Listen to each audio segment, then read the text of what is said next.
Meu marido era meu chefe. Sorriu e disse: Parabéns, Helena. Você está demitida. Pegue seu velho notebook e caia fora. Essa empresa agora é minha e sua irmã vai assumir o seu lugar. Os papéis do divórcio chegam amanhã. O ar-condicionado da sala de reuniões zumbia abaixo.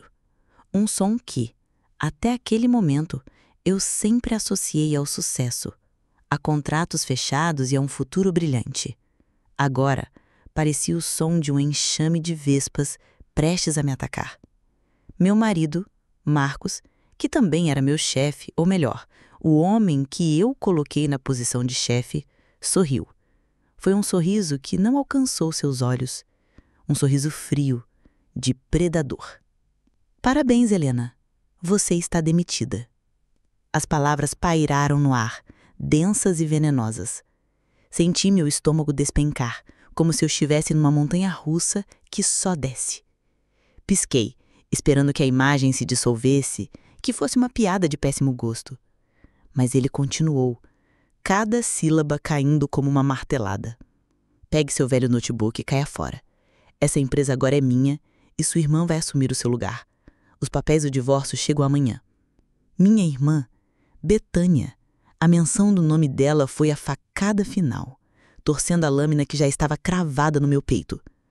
A porta da sala de reuniões se abriu e ela entrou. Minha irmãzinha, 20 anos, o rosto que eu vi nascer, agora estava ali, parada ao lado do meu marido, com a mão dele possessivamente na cintura. Ela usava um vestido caro, um que eu nunca vira usar antes, e desviava o olhar, incapaz de me encarar. Betânia? Minha voz saiu como um sussurro, um fiapo de som arranhado pela incredulidade. Helena, eu... Ela começou, a voz trêmula. Mas Marcos a cortou. Não precisa se explicar, meu amor, ele disse beijando a têmpora dela. Helena entende, isso são negócios. E ela sempre foi muito emotiva misturando as coisas. Ele se virou para mim novamente. O desprezo em seu rosto era tão claro que me queimava a pele. Sempre tão fraca, chorando quando perdíamos um cliente, comemorando demais quando ganhávamos um. Negócios são frios, Helena. Algo que você nunca entendeu. Meu cérebro tentava processar a avalanche. O divórcio? A demissão? Minha própria irmã? As peças se encaixavam com uma clareza brutal. As noites em que Marcos dizia que precisava trabalhar até tarde, as vezes em que Betânia cancelava nossos almoços de irmãs em cima da hora, os presentes caros que ela dizia ter comprado com economias. Mentira. Uma teia de mentiras tecida bem debaixo do meu nariz, na minha casa, na minha empresa. Na empresa que eu ergui do zero. Na empresa? Consegui dizer, a voz um pouco mais firme. Marcos, essa empresa é nossa. Nós a construímos juntos, no nosso apartamento, com as minhas economias. Ele riu, uma risada curta sem humor. Seus advogados vão te explicar os detalhes, mas resumindo, a sua assinatura está em todos os lugares errados. Você me deu plenos poderes. Confiança é algo muito perigoso no mundo dos negócios, querida. Ele se inclinou sobre a mesa de mogno, a mesma mesa que eu escolhi com tanto carinho. E agora, por favor, retire-se. Você está causando um constrangimento. Betânia finalmente olhou para mim. Havia um brilho de triunfo em seus olhos, mal disfarçado por uma falsa camada de pena. Sinto muito, mana, de verdade, mas eu o amo, e ele me faz feliz, coisa que ele sempre disse que você não fazia mais. Aquilo doeu mais do que a demissão. A traição familiar, a aliança entre as duas pessoas que eu mais amava no mundo, foi um golpe esmagador. Eu não ia dar a eles o prazer de me ver desmoronar ali. Respirei fundo, sentindo o ar raspar minha garganta. Endireitei os ombros, olhei para Marcos, depois para Betânia. Gravei seus rostos na minha memória. O dele, exultante. O dela, uma máscara mal feita de culpa e ambição. Sem dizer uma única palavra, dei as costas e saí da sala de reuniões. Cada passo pelo corredor parecia pesar uma tonelada. As cabeças dos funcionários se viravam para me olhar e depois se abaixavam rapidamente, fingindo trabalhar. Sussurros me seguiam como sombras. Eu senti os olhares de pena, de curiosidade, de fofoca. Eu que sempre andei por aquele corredor de cabeça erguida, a fundadora, a mente criativa por trás de cada campanha de sucesso, agora era uma pária. Cheguei à minha sala, ou melhor, à minha antiga sala. A porta de vidro com meu nome, Helena Medeiros, diretora de criação, agora parecia uma piada. Entrei, e o silêncio me engoliu. Tudo ali tinha minha cara. Os livros de design nas prateleiras, a pequena planta que eu regava toda manhã, as fotos na minha mesa. Uma delas era do meu casamento com o Marcos. Outra era de Betânia e eu abraçadas em uma viagem de férias. Com as mãos trêmulas, virei as 2 fotos para baixo. Abri as gavetas julgando meus pertences dentro de uma caixa de papelão que encontrei num canto. Canetas, cadernos de anotações cheios de ideias, um prêmio que ganhamos no ano passado, meu projeto. Cada objeto era uma pequena adaga no meu coração. Por fim, olhei para o meu computador de última geração, onde estavam todos os meus projetos em andamento, meus contatos, minha vida profissional. E ao lado, empoeirado, estava o notebook antigo que ele mencionou. O primeiro que compramos, com dinheiro da venda do meu carro. O notebook onde eu criei o primeiro logo, a primeira proposta, o sonho que deu origem a tudo isso. Com um gesto deliberado, peguei o velho aparelho. Deixei o novo para trás. Era um símbolo. Eles podiam ficar com a casca, com a estrutura que eu construí, mas não podiam ter a minha essência, a minha capacidade de criar. Carregando a caixa e um notebook, caminhei de volta, passando pela recepção. A recepcionista, Carla, uma jovem que contratei há 6 meses, me olhou com os olhos cheios de lágrimas. Dona Helena, eu sinto muito. Ela sussurrou. Apenas assenti com a cabeça, incapaz de falar. O nó na minha garganta era grande demais. Atravessei as portas de vidro da entrada e o sol da tarde me cegou por um instante. O mundo lá fora continuava o mesmo, mas o meu havia acabado de ser virado de cabeça para baixo, esmagado sobre os pés das 2 pessoas em que eu mais confiava. Entrei no meu carro e fiquei ali, parada no estacionamento, olhando para o prédio imponente que até 10 minutos atrás era o meu orgulho. Era o símbolo do meu suor, das minhas noites em claro, do meu sacrifício. Agora era o monumento da minha humilhação. Liguei o carro e dirigi sem rumo, as lágrimas finalmente escorrendo quentes e amargas pelo meu rosto. As palavras de Marcos ecoavam na minha cabeça. Parabéns, você está demitida. O sorriso dele, o olhar de Betânia, a traição, a dor era física, uma pressão esmagadora no peito que me impedia de respirar direito. Eu não tinha apenas perdido meu emprego e meu marido. Eu tinha perdido minha família, minha identidade, meu futuro. Fui usada, descartada e substituída, e o pior de tudo, pela minha própria irmã. Naquele momento, afogada em tristeza e choque, eu me sentia completamente destruída. O que eu não sabia é que às vezes é preciso que tudo queime, até as cinzas, para que algo novo e muito mais forte possa nascer. Mas naquele instante, tudo que eu conseguia ver eram as chamas. Os primeiros dias foram um borrão de dor anestesiada. Eu estava no apartamento de uma amiga, Ana, que me acolheu sem fazer muitas perguntas. Apenas me entregou uma xícara de chá quente e um edredom. Eu mal comia, mal dormia. Ficava sentada na janela olhando o movimento da cidade que não parava, enquanto o meu mundo estava em ruínas. A cada farol de carro que passava à noite, eu revivia a cena.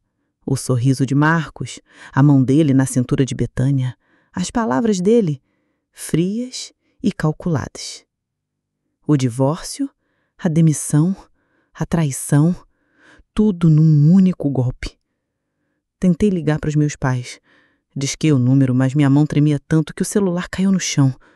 O que eu diria? Oi, mãe. Oi, pai. A filha de vocês, a caçula, a que vocês sempre protegeram, roubou o meu marido e a empresa que eu construí. E agora eles vão se casar. Como se cospe uma verdade tão suja? O veneno daquela notícia destruiria a imagem da família feliz que minha mãe tanto prezava. Decidi não ligar. Eu estava sozinha nisso. Uma semana depois, a humilhação encontrou uma nova forma de me alcançar.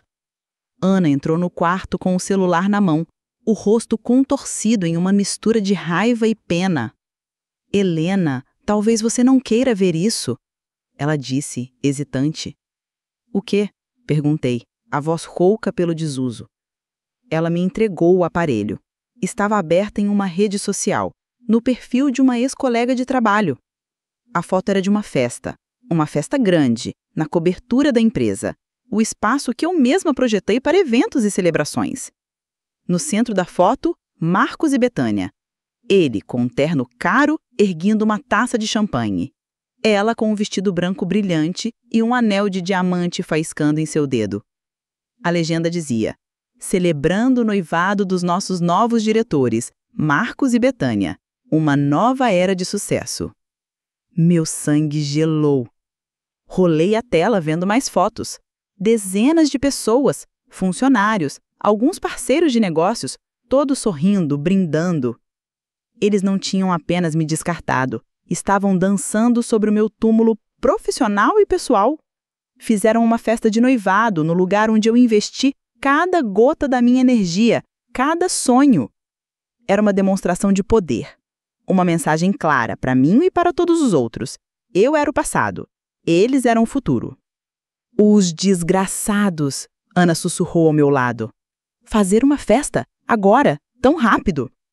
Eu não conseguia responder. O ar faltou em meus pulmões. Fechei os olhos, mas a imagem dele sorrindo estava gravada na minha mente. Era a celebração da minha destruição. Eu conseguia imaginar o Marcos fazendo discurso. Ele era bom com palavras, bom em vender uma imagem.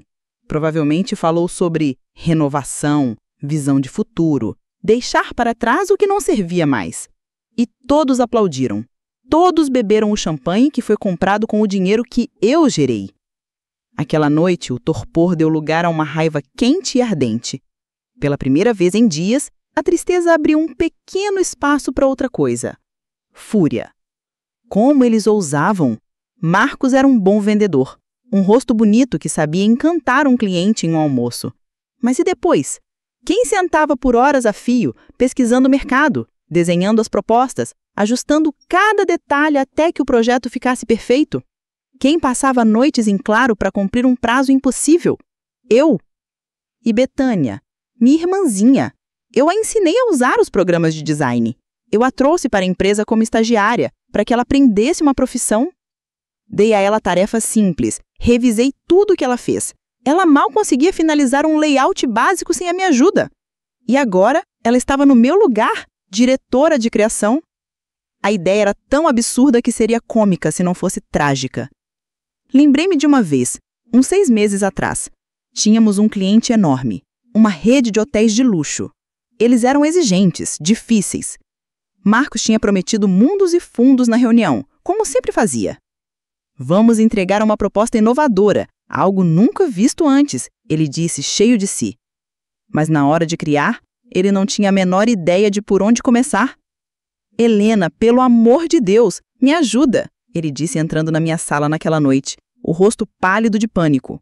Eu estava exausta, já tinha trabalhado 12 horas, mas olhei para o desespero dele e me sentei ao lado dele. Calma, vamos pensar juntos, eu disse. Fiquei até às 3 da manhã com ele, desenhando os esqueços, definindo o conceito, montando a apresentação. No dia seguinte, ele apresentou o meu trabalho como se fosse dele e fechou o maior contrato da história da empresa. Naquela noite, ele me levou para jantar e disse: "Nós somos uma equipe imbatível, meu amor." Eu acreditei. Fui uma tola. A arrogância dele era inacreditável. Marcos realmente achava que o meu trabalho era fácil, que as ideias simplesmente brotavam do nada, que os clientes se mantinham fiéis apenas pelo seu sorriso e sua conversa afiada. Ele não via as horas de pesquisa, os becos sem saída criativos, a paciência para lidar com as exigências e mudanças de cada cliente. Ele só via o resultado final e colocava a assinatura dele em cima. Enquanto a festa deles acontecia, eu abri o meu velho notebook. A bateria ainda funcionava. Liguei e ali estava. Meu portfólio. Anos de trabalho. Projetos complexos, campanhas premiadas, tudo criado por mim. Minhas ideias, minha execução. E, mais importante, em uma pasta separada estavam os contatos. Não apenas os e-mails e telefones da empresa, mas os números pessoais dos clientes. Clientes que se tornaram amigos. Pessoas com quem eu construí uma relação de confiança ao longo dos anos. Pessoas que confiavam em mim, não na empresa. O primeiro sinal de que o castelo de cartas deles estava tremendo veio 3 dias depois da festa. Meu celular pessoal, que estava silencioso por dias, tocou. Era um número desconhecido. Atendi hesitante. Alô, Helena? Disse uma voz familiar. Era Ricardo, o gerente de marketing de uma empresa de cosméticos, um dos nossos clientes mais antigos. Ricardo, oi, tudo bem? Tentei soar casual, como se minha vida não tivesse em pedaços. Ricardo, mais ou menos. Olha, me desculpe ligar no seu número pessoal, mas eu estou há 2 dias tentando resolver um problema e ninguém na agência me ajuda. O que está acontecendo aí? Você tirou férias? Meu coração acelerou. Na verdade, Ricardo, eu me desliguei da empresa. Houve um silêncio do outro lado da linha. O quê? Como assim? Mas você é a empresa. Todos os nossos projetos foram feitos por você. Ele fez uma pausa.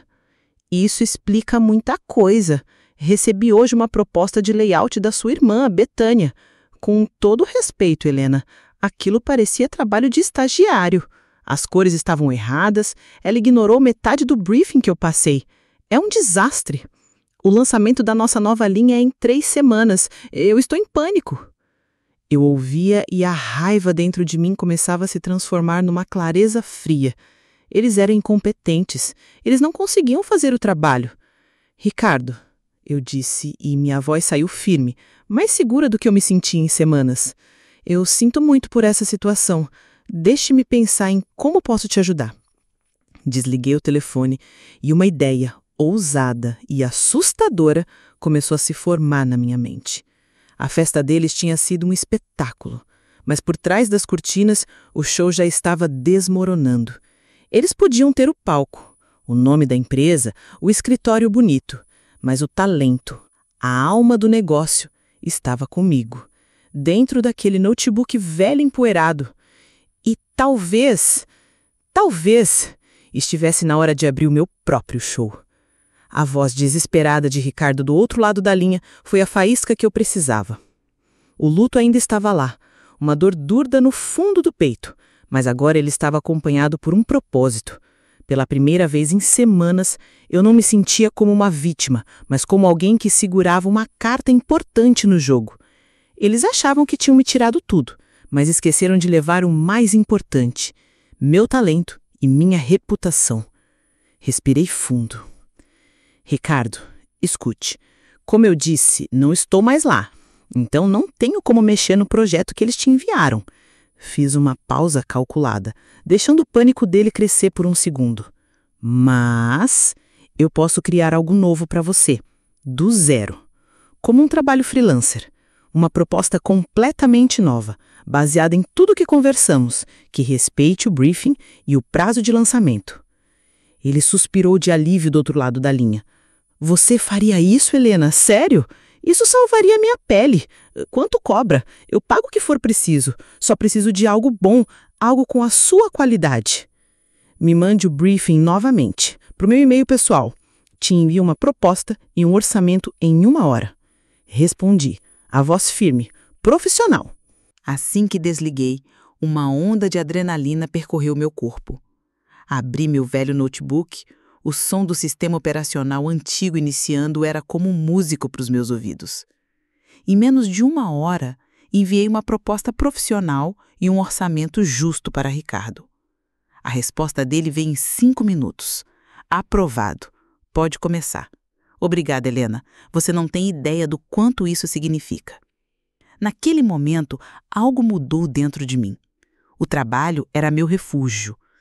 Enquanto minhas mãos se moviam, criando, desenhando, escrevendo, a dor da traição ficava em segundo plano.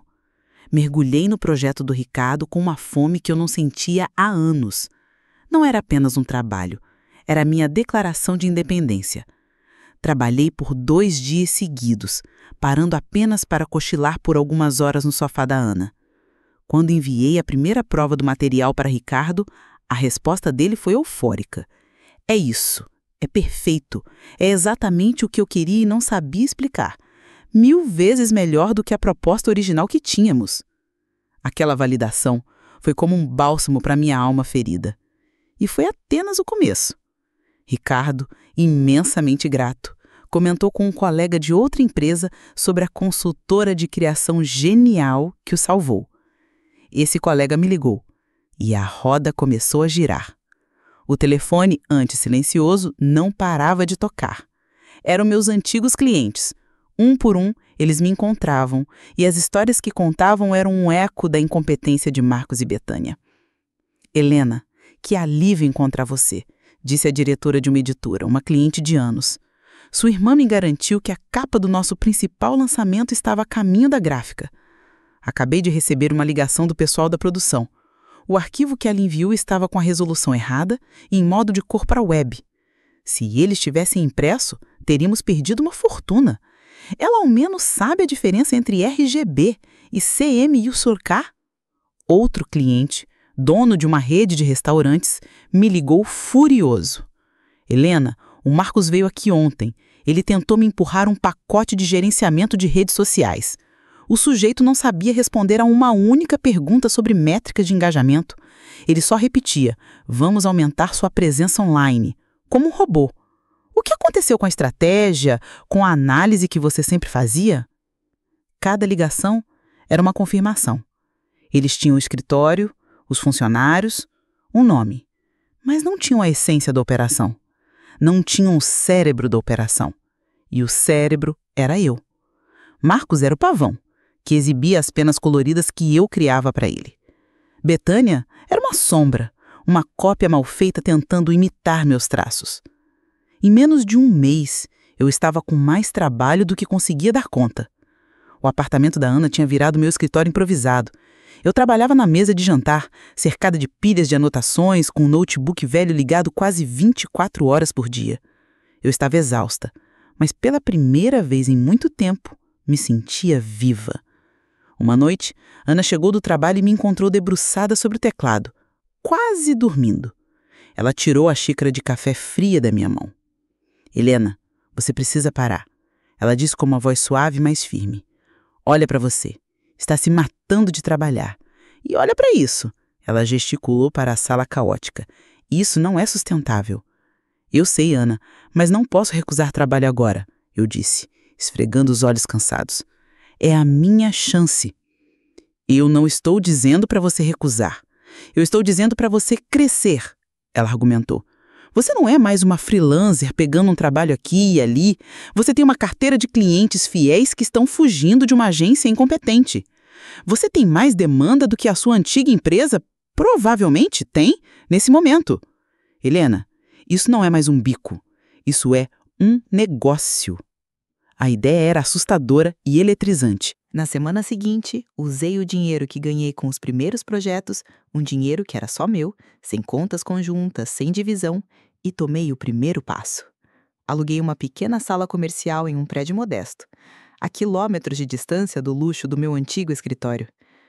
Era um espaço pequeno, com paredes brancas e uma janela grande que deixava o sol entrar. Não tinha mesa de mogno nem cadeiras de couro. Mas era meu. Comprei uma mesa simples, uma cadeira confortável e um computador novo e potente. Na porta de vidro, colei um adesivo simples com o nome que escolhi. Medeiros Criações. O meu nome, sem desculpas, sem dividir o crédito com ninguém. A primeira pessoa que contratei foi a Carla, a jovem recepcionista que me olhou com compaixão no meu último dia na antiga empresa. Liguei para ela, que me contou que o ambiente lá estava um caos. Funcionários desmotivados, clientes cancelando contratos, Marcos gritando com todo mundo e Betânia chorando no banheiro. Ofereci a ela uma posição de assistente administrativa e um pequeno aumento. Ela aceitou na hora. O crescimento foi rápido, quase vertiginoso. O rumor no mercado era forte. A antiga agência estava afundando, enquanto Helena Medeiros havia se reerguido, mais forte e mais focada do que nunca. A prova final da minha vitória silenciosa veio em uma tarde de terça-feira. Recebi um e-mail do diretor daquela rede de hotéis de luxo, o cliente que Marcos quase perdeu e que eu salvei trabalhando de madrugada. O e-mail era curto e direto. Ele estava rompendo o contrato milionário com a agência de Marcos e gostaria de saber se a Medeiros Criações teria interesse em assumir a conta. Um sorriso lento se espalhou pelo meu rosto. Era mais do que um cliente. Era o maior contrato deles. Era a joia da coroa. E agora ele queria vir para mim. Eu estava redigindo a resposta, sentindo o gosto doce da vingança, quando meu celular tocou. Olhei para a tela. Um arrepio percorreu minha espinha. Era um número que eu conhecia muito bem, mas que não via há meses. Era Marcos. Meu dedo pairou sobre o botão verde na tela do celular. O nome Marcos brilhava, quase zombeteiro. Por um segundo, a antiga Helena, a mulher traída e com o coração partido, quis ignorar, quis bloquear o número e fingir que ele não existia. Mas a mulher que estava sentada na cadeira de diretora da Medeiros Criações, a mulher que reconstruiu a própria vida das cinzas, sabia que precisava atender. Era a chamada que selaria o fim de um capítulo e o começo definitivo de outro. Respirei fundo e atendi, colocando no viva voz para que Carla, que me olhava com os olhos arregalados, pudesse ouvir. Helena? A voz dele soou tensa e agressiva, sem nenhum traço do charme que ele usava para enganar o mundo. Marcos. Respondi. Minha voz era gelo. Calma, controlada, profissional. O que diabos você pensa que está fazendo? Ele praticamente gritou. O som era levemente distorcido, como se ele estivesse em um ambiente com eco, talvez uma sala vazia. Você está roubando os meus clientes. A rede de hotéis acabou de rescindir o contrato. Eles me disseram que estão indo com você. Isso é antiético. É ilegal. Eu vou te processar até você não ter mais um centavo. Eu me recostei na minha cadeira. A ameaça que antes me faria tremer agora soava patética. Olhei para a proposta do hotel na tela do meu computador, pronta para ser assinada. Roubando. Marcos? Repeti, com uma calma que eu sabia que o enfureceria ainda mais. Que eu saiba, os clientes são livres para escolher com quem querem trabalhar. Eu não liguei para nenhum deles. Eles me procuraram. Talvez se você e a sua...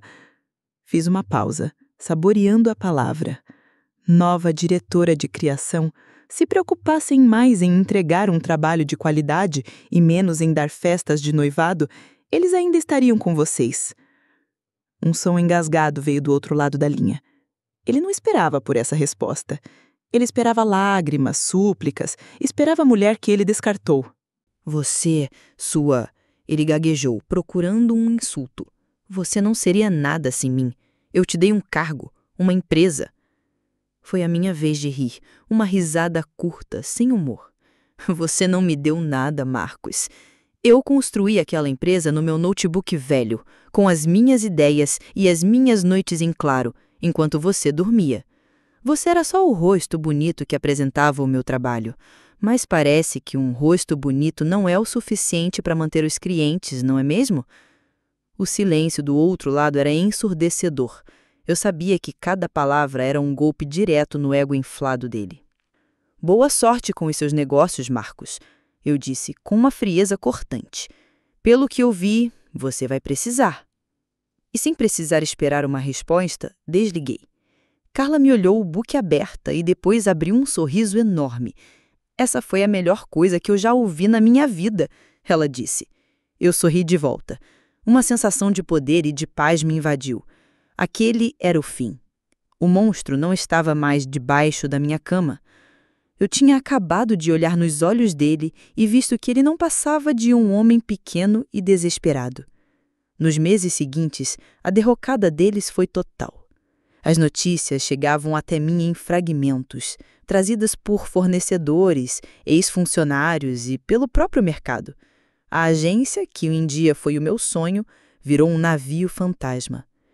Perderam todos os grandes clientes. Os funcionários talentosos pediram demissão, um por um.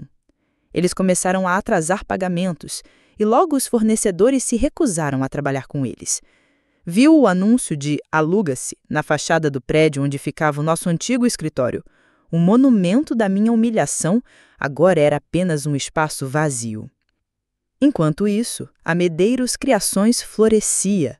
Mudei-me para um escritório 3 vezes maior. Contratei uma equipe de jovens talentosos e paguei a eles salários justos, criando um ambiente de respeito e colaboração, tudo o que Marcos nunca valorizou. Meu nome se tornou sinônimo de qualidade e confiança. Eu não precisava mais correr atrás de clientes. Eles vinham até mim. Um dia, eu estava saindo do meu novo escritório no final de um dia produtivo, quando vi uma figura familiar parada na calçada do outro lado da rua. Era Betânia. Ela estava muito diferente da mulher com o vestido de grife na festa de noivado. Usava roupas simples, parecia mais magra e tinha olheiras profundas. Ela me viu e hesitou. Depois atravessou a rua. O meu primeiro instinto foi virar as costas e ir embora, mas a curiosidade e talvez uma última, minúscula lasca de um sentimento antigo me fizeram parar. "Helena", ela disse, a voz baixa, quase inaudível. Eu queria pedir desculpas", ela sussurrou. As lágrimas começaram a escorrer pelo rosto dela. "Eu sei que não significa nada agora, mas eu sinto muito. Eu fui tão estúpida, tão cega." Ela continuou, a voz embargada. "A empresa faliu. Declaramos falência na semana passada. Perdemos tudo. O apartamento, o carro. E o Marcos, ele me culpa. Ele diz que eu destruí tudo. Que eu nunca fui boa o suficiente. Que eu nunca cheguei aos pés dele. Ele foi embora ontem. Me deixou com as dívidas." Eu ouvi a história dela, mas para minha surpresa, não sentia alegria. Não sentia prazer na desgraça dela. Sentia um vazio, uma distância. A dor que ela me causou era uma cicatriz antiga, que já não doía mais ao toque. Ela era apenas uma estranha me contando uma história triste. "Você fez as suas escolhas, Betânia", eu disse, e minha voz não era dura, apenas cansada. "E eu fiz as minhas. Eu escolhi trabalhar, ser honesta e me reerguer. Espero que você, um dia, aprenda a fazer o mesmo por si mesma." Dei as costas e fui embora sem olhar para trás. Não havia mais nada a ser dito. O perdão talvez fosse algo que o tempo trouxesse, mas naquele momento, o que eu sentia era indiferença. E a indiferença era a minha verdadeira libertação. Hoje, 3 anos depois daquele dia fatídico, eu olho para minha vida e mal reconheço a mulher que chorava no carro, sentindo que tudo havia acabado. Meu negócio é um sucesso. Minha equipe é minha segunda família. Em um canto do meu escritório espaçoso e iluminado, em uma prateleira de vidro, está o meu velho notebook. Eu o guardo como um lembrete de que tudo que é meu de verdade, meu talento, minha força, minha resiliência, ninguém pode tirar de mim. Marcos e Betânia me tiraram um marido e um emprego, mas sem saber, eles me deram o maior presente de todos: a chance de descobrir que eu nunca precisei deles para ser completa, para ser forte, para ser a dona do meu próprio império. O castelo de cartas deles desmoronou com um sopro. O meu, construído sobre uma base sólida de talento e dignidade, estava apenas começando a se erguer, e do topo a vista era maravilhosa.